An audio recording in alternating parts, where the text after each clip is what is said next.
Nous avons besoin de passion. Pourquoi? Sans passion, la passion nous donne de l'énergie.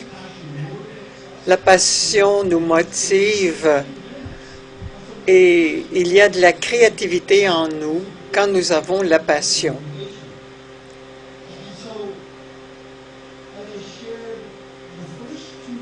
Les 2 premières semaines, si on ne fait pas attention, je vous ai dit que si on ne fait pas attention, la passion va diminuer, on va la tuer, cette passion, si on ne fait pas attention. Il y a 3 semaines, on regardait la 3e partie avec les outils. Comment on fait pour réduire la pression dans la vie?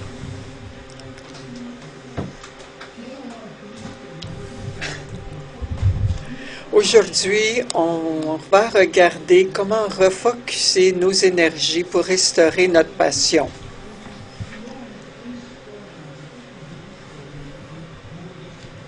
Dans les magasins, aujourd'hui, on voit beaucoup de posters avec la motivation.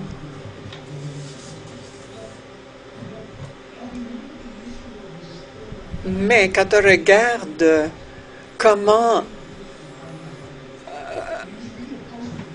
avoir notre passion qu'on avait avant, ces posters ne sont pas suffisants pour restaurer, inspirer la passion en nous. Ce sont des affirmations de pensée positive. Alors, penser positivement, ce n'est pas suffisant pour avoir de la passion dans notre vie. Il faut avoir nos priorités en ordre. Il faut voir les désirs de Dieu dans notre vie pour avoir la passion dans notre vie. Comment on fait ça?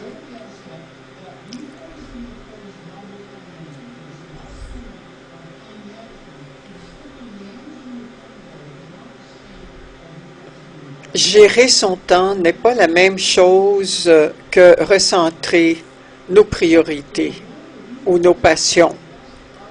Il faut commencer où Jésus nous a dit de commencer. Il faut commencer où Jésus nous a dit de commencer. Chez Matthieu 6, 33, il nous dit, cherchez d'abord. Dieu va vous donner ce que vous avez besoin quotidiennement si vous travaillez pour lui et si vous faites le royaume de Dieu votre centre, votre principale préoccupation.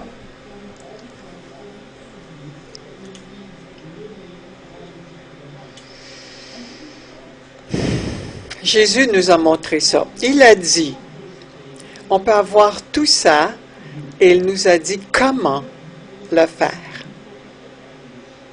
Comment refocuser nos priorités. Et le royaume de Dieu doit être notre première préoccupation. Le royaume de Dieu est l'endroit où Dieu a le droit d'être roi, où on laisse Dieu la place pour être roi. Le royaume de Dieu, c'est où la volonté de Dieu existe.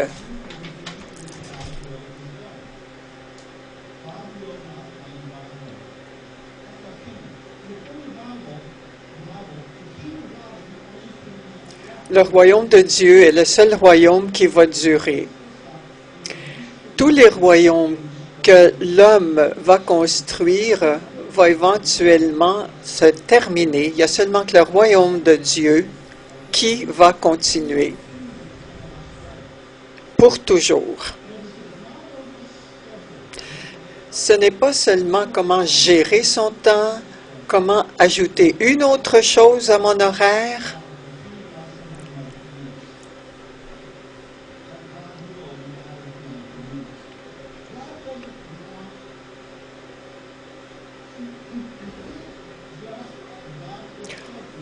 On ne peut pas juste ajouter Dieu à notre horaire et puis ça refocus, ça recentre nos priorités. Dieu veut être le centre de la roue parce que ça va mettre de l'ordre dans notre vie. Dieu veut être le centre de notre énergie.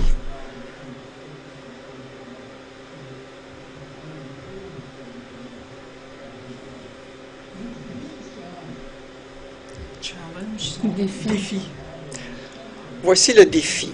Si Dieu devient le centre, chez Matthieu, on dit « Cherchez d'abord le royaume de Dieu et ce que Dieu demande. Il vous donnera tout le reste en plus. »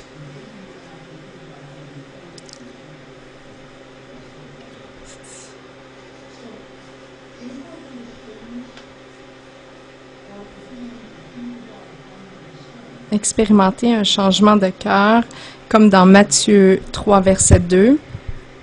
Changez radicalement, car le règne des cieux s'est approché.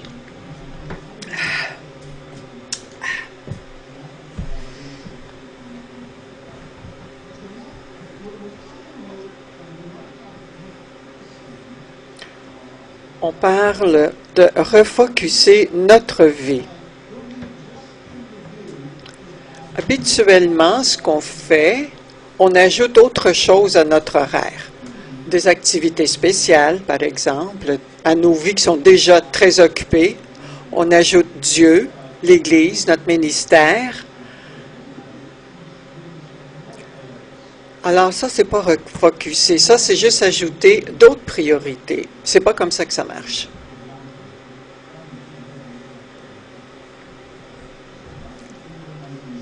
Ce n'est pas juste réorganiser l'horaire. Ça nous rend encore plus occupés. Pour refocuser notre vie, il faut retourner avant notre horaire et faire ce que Dieu nous dit de faire, c'est de travailler dans notre cœur. Il faut avoir un changement de cœur, changer la façon de penser et d'agir.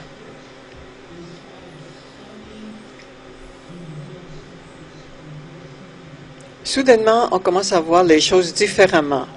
On a des expériences de nouveaux pouvoirs.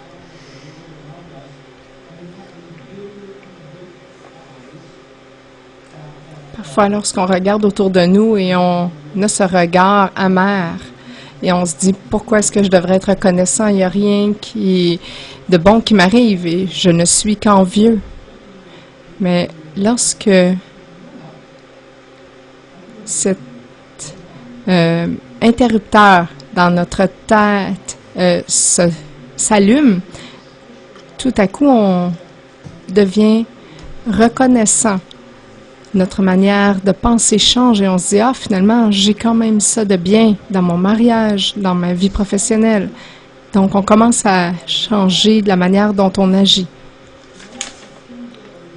Et l'espoir revient. On dit, ah, je peux avoir une vision différente.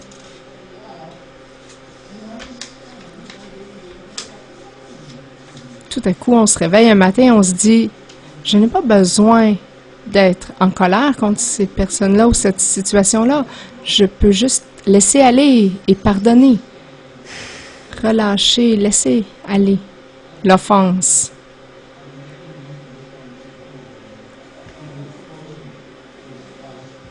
La semaine dernière, j'ai vu une vidéo qui disait justement laisser aller dans le film Frozen, je crois. Alors, tout à coup, on a cet interrupteur qui change de position et qui nous fait changer la manière de penser et d'agir.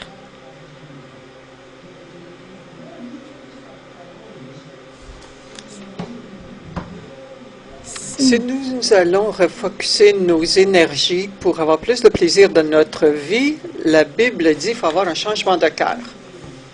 Il faut changer la façon qu'on change et refocuser nos priorités. Non pas ajouter des priorités, mais changer les priorités. Mais comment Comment changer les priorités? Comment on fait ça? Comment avoir un changement de cœur? Voici 3 façons. Numéro 1, la pression, ça ne fonctionne pas.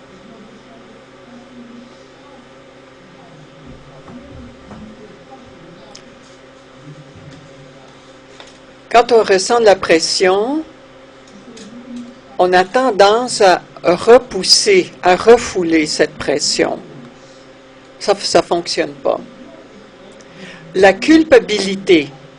La culpabilité, ça ne provoque pas de changement de cœur non plus.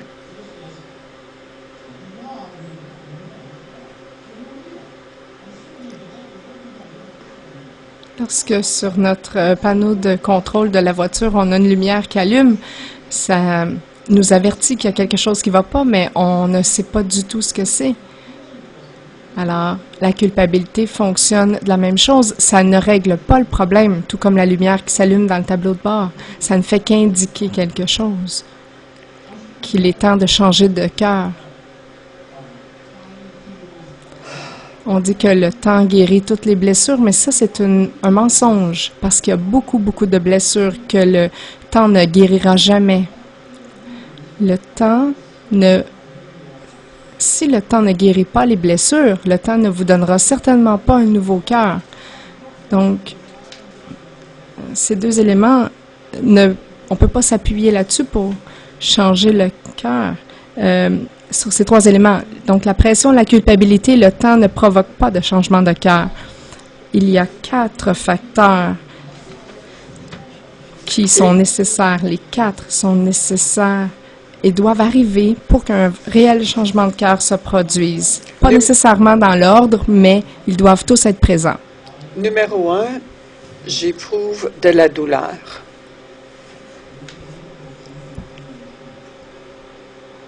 Pas de douleur, pas de changement. La douleur nous motive à considérer un changement. Ça peut être une douleur financière, relationnelle.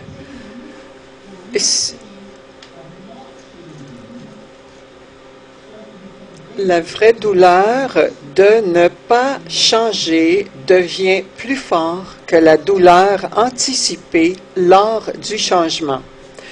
Alors, je change quand la vraie douleur de ne pas changer devient plus fort que la douleur anticipée lors du changement.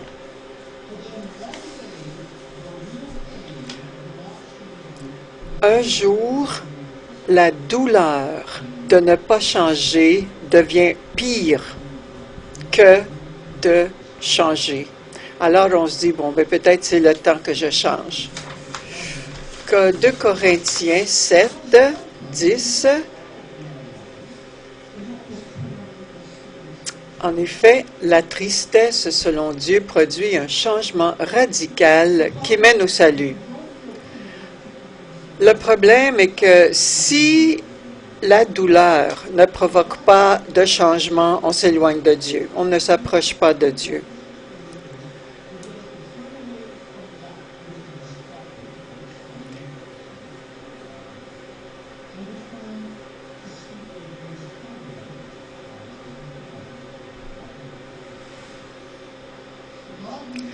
Dieu utilise la douleur pour nous motiver de changer notre direction.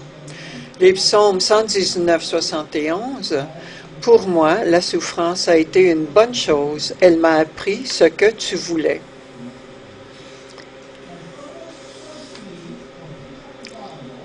Mes problèmes m'ont forcé de lire la Bible et de voir les principes de Dieu. On est tellement habitué à faire les choses de notre façon et tout à coup, quand on commence à faire attention à la parole de Dieu, la souffrance s'arrête. Si on n'avait pas eu cette souffrance, on n'aurait pas regardé ce principe de Dieu. Je ne dis pas que la souffrance est bonne,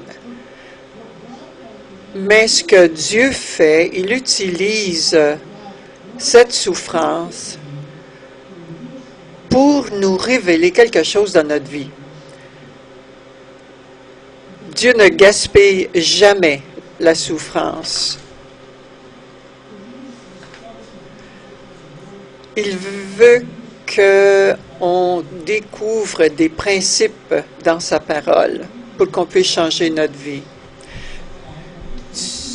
Alors, Dieu utilise dans notre vie une de ces 4 ingrédients dans notre vie. Numéro 1, j'éprouve de la douleur. Numéro 2, je crois à la bonté de Dieu. Je crois à la bonté de Dieu. Il faut que je croie à la bonté de Dieu pour avoir du changement de cœur. Je crois que Dieu veut le meilleur pour moi. Je crois que Dieu veut le meilleur pour moi. Dieu sait ce qui est meilleur pour moi.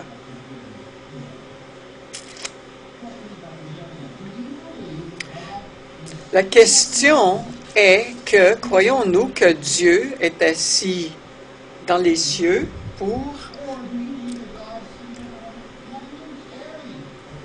pour nous aider dans notre cheminement, ou bien non, s'il est assis là dans le ciel, puis il s'en fiche de nous.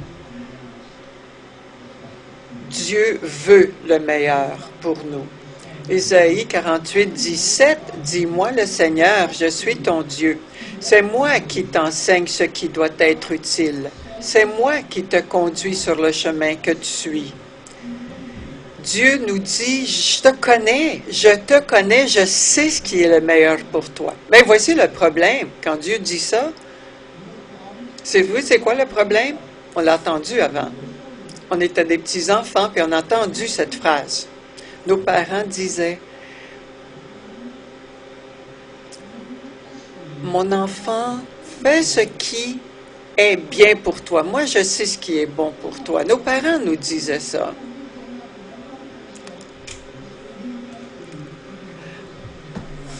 Alors, quand on était petits, puis nos parents nous disaient, nous, on sait ce qui est le meilleur pour toi. On savait qu'il y avait quelque chose là qui était pour arriver, qui n'était pas vraiment à notre goût. Oups, alors quand Dieu nous dit la même chose, je sais ce qui est meilleur pour toi, on n'a pas tendance à le croire parce qu'on a le pattern de nos parents. Mais voici la différence. Dieu nous a créés. Il veut nous donner une vie abondante et puis il nous connaît mieux que quiconque dans notre vie et il veut ce qui est mieux pour nous.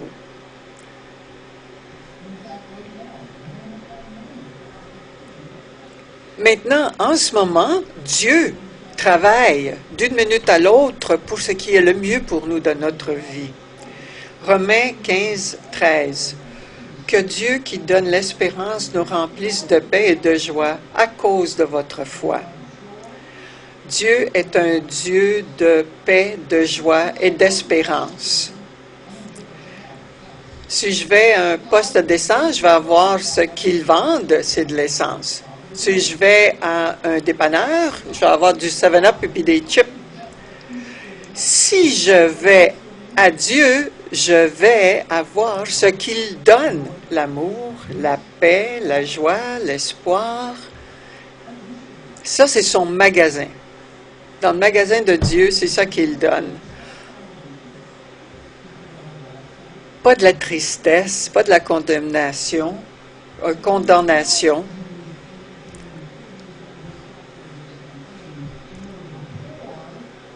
Parfois, il va nous laisser subir les conséquences de nos douleurs pour avoir notre attention. La mort de Jésus prouve que Dieu veut nous donner le meilleur. La mort de Dieu prouve que Dieu veut nous donner le meilleur pour nous. Et si Dieu veut ça pour nous, pourquoi il va nous enlever quelque chose de nous? Pourquoi va-t-il ne pas nous donner ce qui est bon pour nous quand il nous a donné le plus précieux, son Fils, pour nous sauver? Il ne nous donne pas ce qu'on veut, quand on le veut, où on le veut, parce qu'il sait ce qui est le meilleur pour nous. Mais si Dieu a tellement aimé le monde qu'il a sacrifié son Fils pour nous, il ne hold back, c'est quoi? Retiendra pas son amour pour nous. Dieu veut nous remonter, pas réprimer. Le monde veut nous abaisser. Dieu veut nous remonter. Dieu veut nous remonter. Alors, si je veux avoir un changement de cœur pour refocuser ma priorité, je vais changer ma façon que je vais penser et que j'agis. Oui, il y a des fois, il faut que je passe par la douleur pour me réveiller. Mais il faut aussi croire que Dieu sait ce qui est le mieux pour moi. Donc, le monde veut nous rabaisser, mais Dieu veut nous remonter. Comme dans Romains 12:2, ne suivez pas les coutumes du monde où nous vivons, mais laissez Dieu vous transformer en vous donnant une intelligence nouvelle. OK, maintenant, numéro 3, je connais la vérité de Dieu. Dans Proverbe, il nous dit « Qui a l'esprit sage désire s'instruire, mais le sot n'avale que des bêtises. » Quelle est la différence entre une personne qui est bête et une personne qui est sage? La personne sage se nourrit sur la parole de Dieu. L'idiot se nourrit, n'avale que des bêtises. La vérité, il faut la chercher.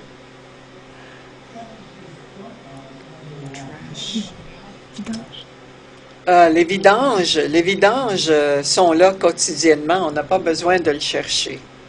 Le monde autour de nous nous nourrit des vidanges. Quand on a tellement de douleur, on est prêt à faire n'importe quoi pour sortir de cette douleur.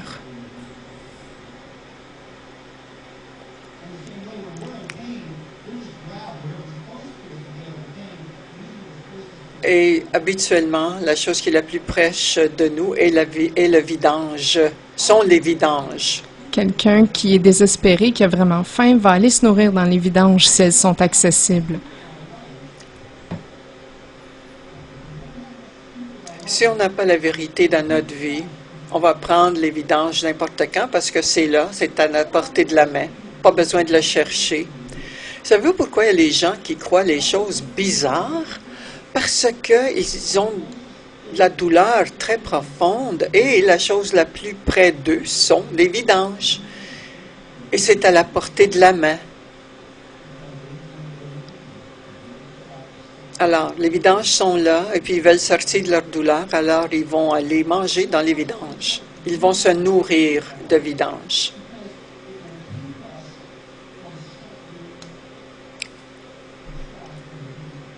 Alors, connaître la vérité, la vérité va nous aider à nous sortir de notre douleur au lieu d'aller nous nourrir dans les vidanges. Ne pas nous contenter de vidanges. Voici les bêtises populaires. Numéro 1, pense d'abord à soi-même. Ça, c'est des vidanges. La vérité,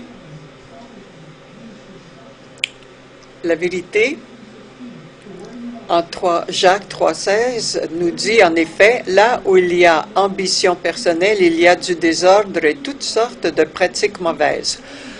Parce que si vous ne pensez qu'à vous-même, vous ne pensez à personne d'autre, vous allez endommager la vie des autres personnes, endommager des relations, parce que vous ne pensez qu'à vous-même. Ça vient des vidanges. Dieu, numéro 2, Dieu veut que tu sois content. Dieu, voici la vérité, il veut que vous soyez content et saint. Romains 12:1.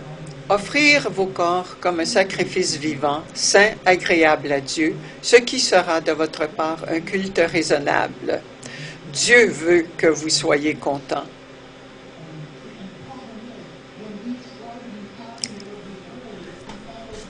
Quand on essaie d'être heureux sans être saint, on découvre qu'on se nourrit de vidange.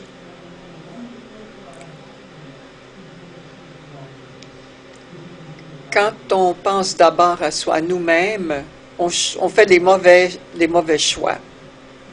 Et qu'on choisit seulement la voie du bonheur, mais c'est une des vidanges populaires.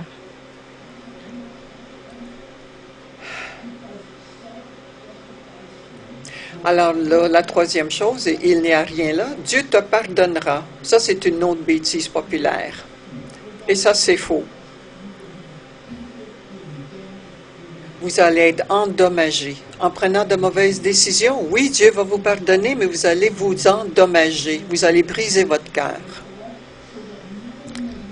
Hébreux 3:13. Au contraire, encouragez-vous mutuellement chaque jour, aussi longtemps qu'on peut dire aujourd'hui, pour qu'aucun de vous ne s'obstine à cause de l'attrait trompeur du péché. Combien de vues seront ruinées, des relations endommagées, combien d'intégrité allons-nous perdre parce que on a décidé de se nourrir de vidange. De se dire, il n'y a rien là, Dieu va me pardonner plus tard. Alors, comment faire pour avoir la vérité dans notre vie? Bien, il faut le poursuivre, cette idée. Elle est accessible, mais il faut courir, il faut aller après. Il y avait un temps où notre situation politique, l'Église et l'école nous enseignaient toute la même chose, mais ce n'est plus comme ça, ce n'est plus vrai. La politique dit contrairement à l'Église, l'Église dit contrairement à les écoles disent contrairement à l'Église. Alors, comment faire pour avoir la vérité dans notre vie? Proverbe 2:5 nous dit: écoute les leçons de la sagesse, efforce-toi de les comprendre. À l'intelligence, demande son aide, appelle la raison à ton secours. Cherche-les comme de l'argent, comme un trésor caché.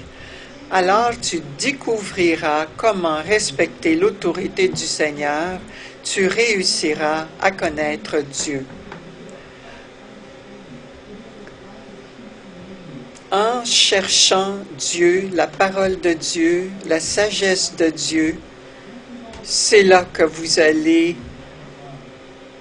vous nourrir pour adoucir votre douleur. Qu'avons-nous besoin pour avoir la vérité dans nos vies? Qu'avons-nous besoin pour avoir la vérité dans nos vies? Il faut s'investir dans la parole de Dieu. Quel investissement allez-vous faire dans la création de Dieu? Allez-vous passer quelques minutes allez-vous passer quelques moments dans la parole de Dieu tous les jours? Allez-vous vous rencontrer avec des amis pour étudier la parole de Dieu? Ou en famille, allez-vous prendre une décision pour étudier la parole de Dieu? C'est tellement important d'avoir la vérité dans nos vies. Il faut chercher la vérité. Il faut le chercher comme un trésor caché. Jean 8:32 nous dit pourquoi la vérité est importante. Vous connaîtrez la vérité vous rendra libre. C'est pour ça que c'est important. La parole de Dieu nous rend libres.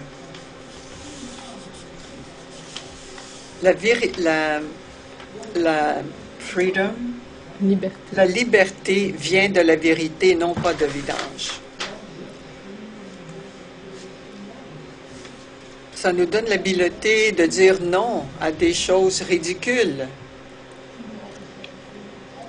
La vérité nous rend libres des contraintes qui nous éloignent de l'abondance de Dieu. Le changement de cœur. Le changement de cœur change notre façon de penser, d'agir, pour que nous puissions nous acheminer vers Dieu, vers sa parole, vers sa vérité, et loin des vidanges.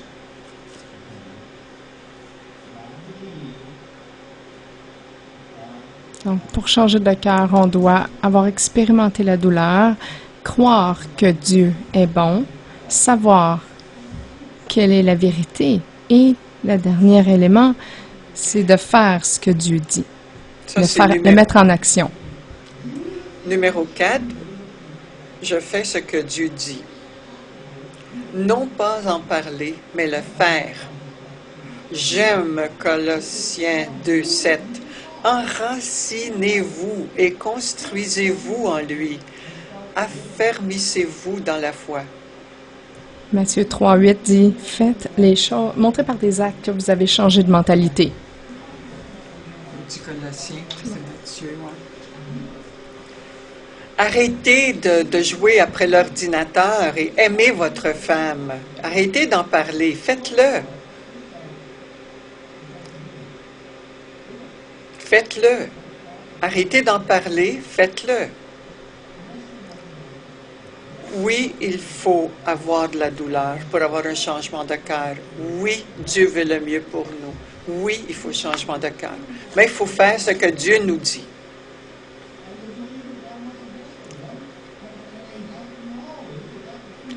Ils le savent, ils connaissent la vérité.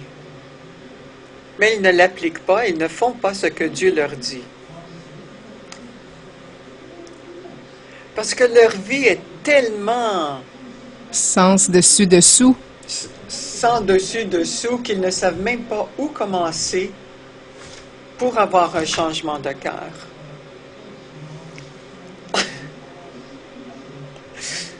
Comme le jongleur qui a plusieurs assiettes et on en retire une ou on en ajoute une et il ne peut plus gérer son jonglage. Voici le secret. N'essayez pas de faire tout ce que Dieu veut que vous fassiez dans votre vie. C'est beaucoup trop de faire tout ça en même temps. Pendant que j'étais en vacances, j'ai beaucoup prié. Dieu m'a montré des choses à changer dans ma vie.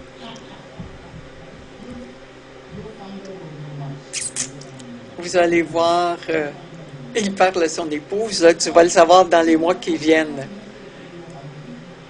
Et oui, et Dieu m'a montré 5 choses et j'ai essayé de faire toutes les 5 choses le jour après, puis ça n'a pas marché. Ne faites pas tout ce que Dieu que vous fassiez, que vous faisiez.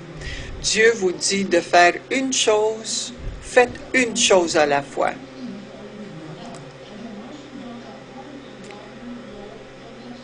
Et une fois que vous aurez terminé de faire cette chose, Dieu va vous révéler la prochaine chose, la chose suivante à corriger dans votre vie.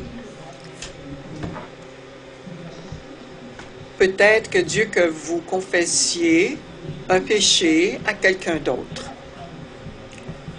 Dieu va te dire, arrête de prier, arrête de lire ma parole, va parler à quelqu'un, va te confesser à quelqu'un. C'est ça que tu as besoin en ce moment pour avoir un changement de cœur, pour enlever cette douleur que tu as. Ou peut-être vous avez besoin de pardonner quelqu'un. Ou peut-être vous avez besoin de demander pardon à quelqu'un. Ou peut-être vous avez besoin de laisser aller d'un contrôle sur quelqu'un ou quelque chose. Peut-être c'est de laisser aller une vieille habitude ou commencer une nouvelle habitude.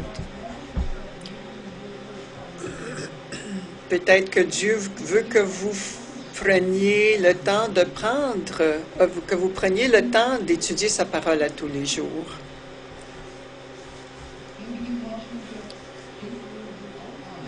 Mais peut-être que Dieu veut que vous preniez ce bulletin et l'apportez chez vous et le regarder et l'étudier et le partager avec quelqu'un d'autre.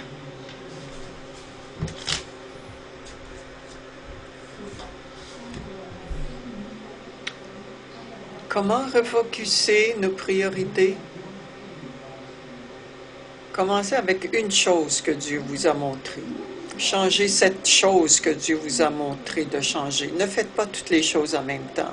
Vous ne réussirez pas. Dieu va rester après vous constamment. Romains 2,4. Ou bien méprises-tu la richesse de sa bonté, de sa tolérance et de sa patience, faute de reconnaître que la bonté de Dieu doit te conduire à un changement radical? C'est pas ça. C'est Dieu qui nous incite à agir et qui nous amène dans un changement radical. Mais c'est lui qui le fait. C'est merveilleux de dire « Ah, Seigneur, tu m'aimes. » Mais c'est encore mieux de savoir que c'est lui qui va nous pourchasser et qui va pas nous lâcher, qui va nous poursuivre et nous aider à agir. Pourquoi Dieu reste toujours après nous? C'est parce qu'il nous aime. Il veut qu'on change. Il sait qu'on va être plus heureux si on change.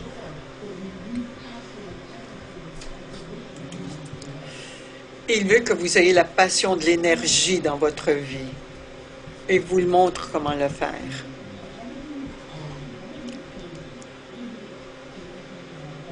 Moi, je suis très bon à couper des arbres, les couper en morceaux.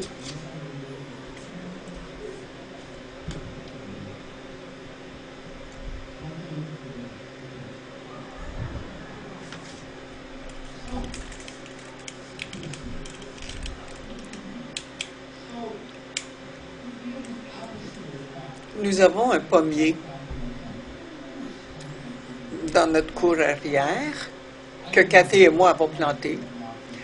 Mais quelque chose est arrivé et une des branches tombait. Oh, je me suis dit, elle va mourir, cet arbre va mourir. Je voulais que cet arbre vive. Je ne voulais pas qu'il meure.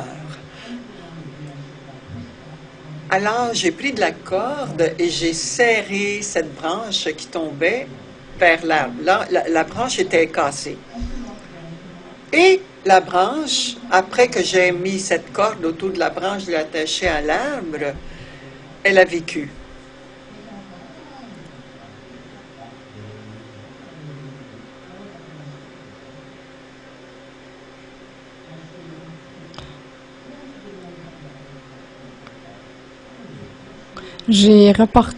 J'avais une corde autour de la branche et j'ai reporté l'action de couper la corde pendant une semaine, un mois, une année et une autre année. Alors, à un moment donné, j'ai remarqué que la branche, après quelques années, n'avait plus l'air aussi belle qu'elle était. Et je suis allée examiner de près et j'ai vu que la corde, l'arbre avait grandi avec la corde imprégnée à l'intérieur de l'écorce. Donc, c'était en train d'étouffer la branche. Alors, 3 leçons. Ça ne va pas devenir plus facile de faire la chose importante. Ça va juste devenir plus difficile. Ça a été vraiment difficile pour moi d'enlever la corde après toutes ces années. Il a fallu que je la coupe en petits morceaux, un à un. Ça a pris beaucoup de temps. Alors, le plus long on attend, le plus difficile ça devient. Deuxième élément, deuxième leçon de l'arbre. Plus on attend, plus il y a de dommages. Cet arbre avait beaucoup de taches où il y avait la corde parce que l'arbre avait dû grandir autour de la corde. Maintenant, c'est revenu sain, mais il y a eu des blessures et il y a encore des bouts de corde à l'intérieur de l'arbre. Je me sens vraiment mal pour l'arbre.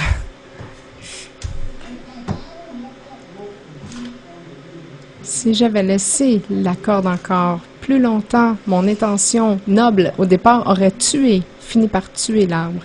Et la troisième leçon, c'est une bonne nouvelle. C'est lorsque l'on décide d'agir, les résultats se montrent positifs plus rapidement que prévu. Alors, ça m'a pris 15 minutes au lieu de 30 secondes, mais les résultats commencent à montrer positifs. Quand Dieu nous dit de faire une chose, on fait la chose.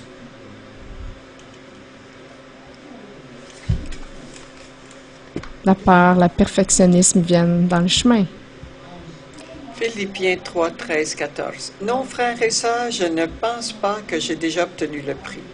Mais j'oublie la route qui est derrière moi et je suis tendu en avant et je fais la seule chose importante, courir vers le but pour gagner le prix. Dieu nous appelle d'en haut à le recevoir par le Christ Jésus. Paul était dans un temps de sa vie qui était difficile, mais il a choisi d'oublier le passé et de regarder en avant. Alors, ça fait 4 semaines qu'on parle de restaurer la passion. J'ai refocusé des éléments de ma vie. Et j'ai beaucoup prié. On parle de restaurer notre passion pour avoir le focus, l'énergie, la motivation et la créativité dans notre vie. Comment on fait ça? Bien,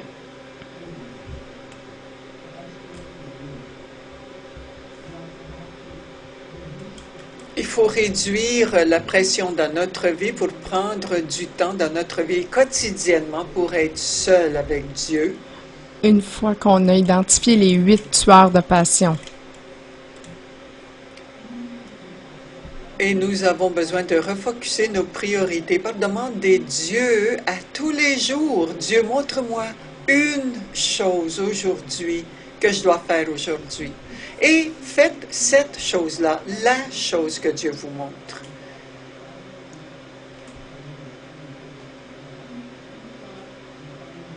Comment on fait pour mettre le royaume de Dieu comme notre priorité?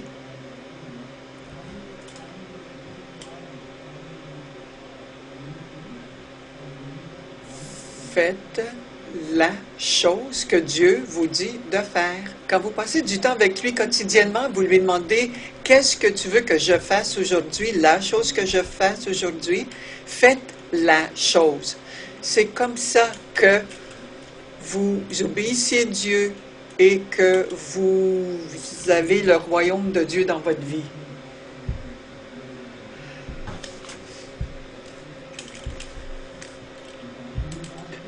Souvent, il faut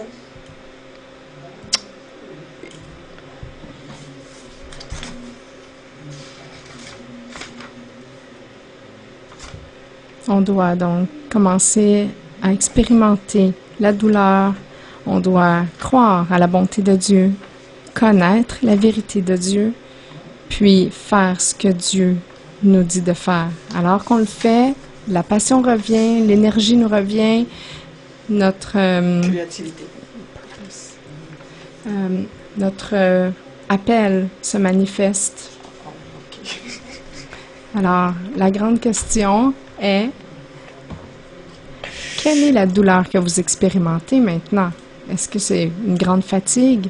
Est-ce que c'est une douleur de la perte de quelque chose? Qu'est-ce que Dieu vous dit maintenant? Qu'est-ce qu'il vous dit de faire? Et deuxième question, allez-vous le faire? Parce que si vous faites cette chose que Dieu vous montre, vous allez voir le royaume de Dieu et sa provision dans votre vie, alors que vous focussez sur son royaume. Alors, nous allons juste pencher la tête un instant.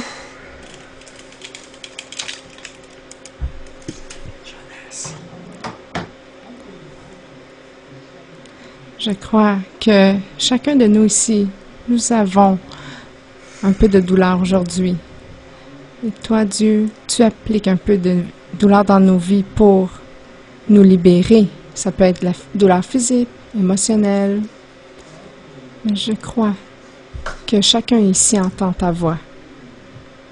Ils t'ont entendu auparavant. Alors, ils sont capables de t'entendre aujourd'hui. Alors, je vais demander maintenant, alors que nous sommes silencieux, quelle est cette chose? Montre-nous cette chose que tu veux nous montrer.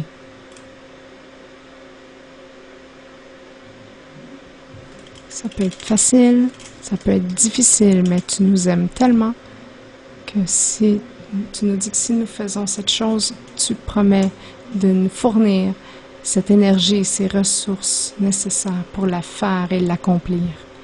Quelle est cette chose? Seigneur, maintenant donne-nous la grâce de le faire.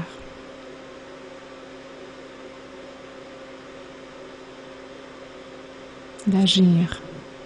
Alors que nous l'accomplissons, restaure la passion, restaure l'énergie, restaure la joie,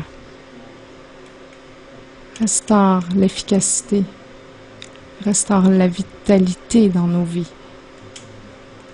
Alors que nous faisons de ton royaume la chose principale dans nos vies.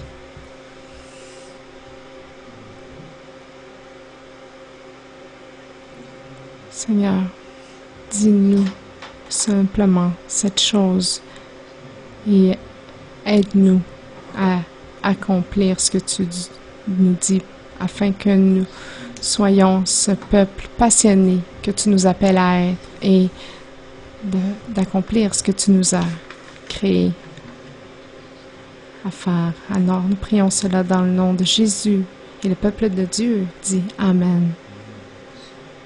Qu'il en soit ainsi. Amen.